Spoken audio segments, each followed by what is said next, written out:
Hello, and today is Quid Pro Quo, Season 2, Episode 16. When I think of quid pro quo, I always think of pro bono.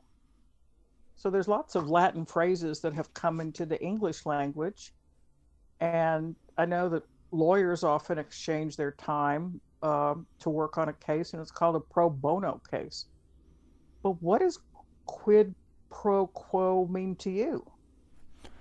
When I think of quid pro quo, I always think of these harassment courses we have at work when they're aimed at preventing a situation when, like, the boss pressures the employee um for a favor in exchange for a letter of recommendation or something.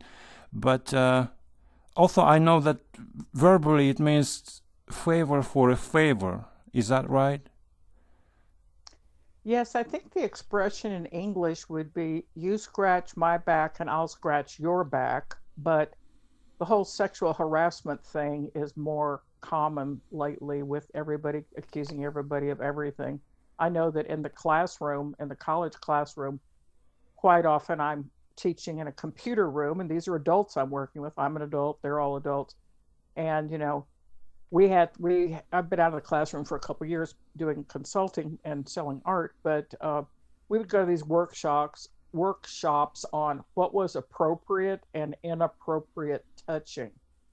So we would have to sit there and listen to somebody give a presentation. Someone was paid to give a presentation on appropriate and inappropriate touching. Now, I just know that people like to be encouraged. So when they're working on an essay and I put the essay topic up on the board and they're typing away, I would sometimes, go over and just put my hand on someone's shoulder in an appropriate way and say, "How are you doing? Okay, you might want to spell check that." Just kind of move around the room. But we're kind of in this insane world of sexual harassment and taking courses on what's appropriate and what's not appropriate. Have we lost our minds? Hey, you've mentioned the idiom that scratch my back, I'll scratch yours. Do you know the origin of it? Fleas? No. Well, first I I thought don't that know. maybe it's like in films, like someone scratches your fingernails, like a woman scratching her fingernails down your back to show how excited she is, right? But in reality, it just hurts.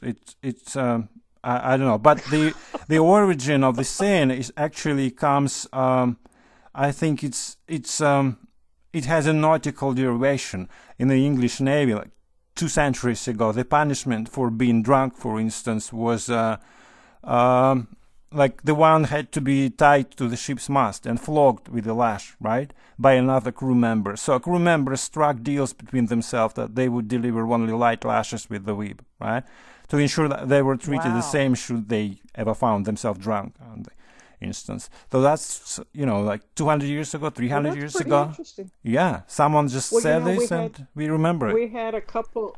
Yeah, yeah. I know in season one of Patroma Therapy, we had several episodes on Greek myths and Greek stories, and I know that Odysseus was a wanderer, and sometimes when he was sailing between a rock and a hard place, uh, he was not to be distracted by these women who were calling to him from the sea, the sirens.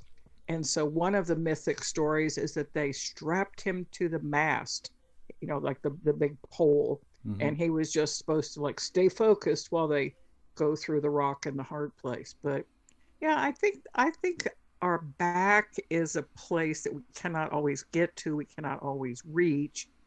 Sometimes it might itch, but I don't know.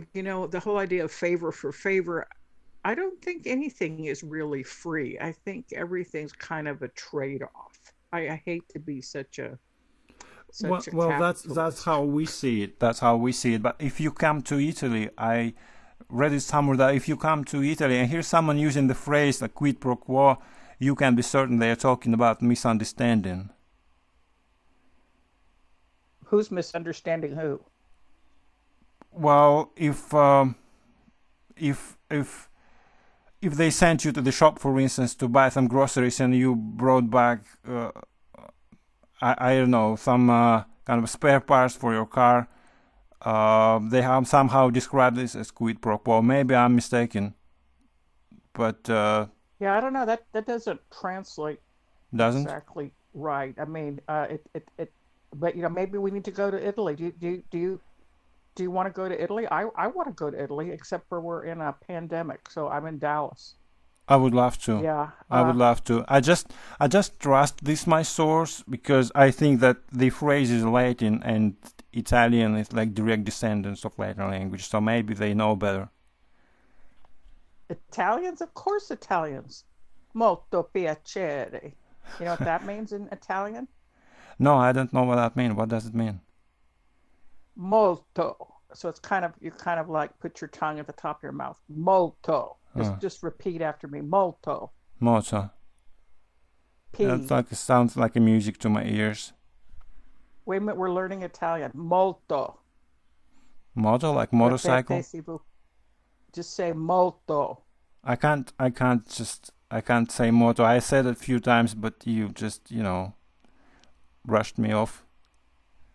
Okay, I'm not brushing you off. I'm trying to get you to focus. We're in therapy. Moto. Molto Moto. P Chi. molto P Moto molto P A. piacere. Moto piacere. Perfect. Perfecto. Perfecto. Do you know what that means? I have no idea. No. You've just invited me out on a date. Really? No, you Yeah. Well, no yeah. Well, molto piacere means I'm so happy to meet you. So quite often just being charming and friendly works well in other countries. You're yeah. smiling and Yeah, I trusted this would be a good thing, and we kind of exchanged one thing, good thing for another, and reciprocity and exchange are the best ways to create trust, right? exactly, exactly.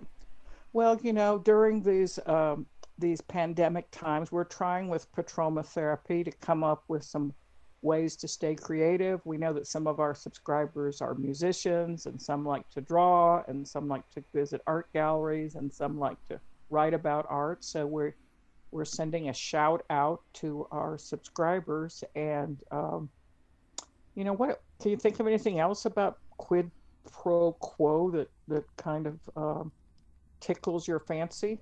No, I'm just thinking how to say arrivederci in Italian.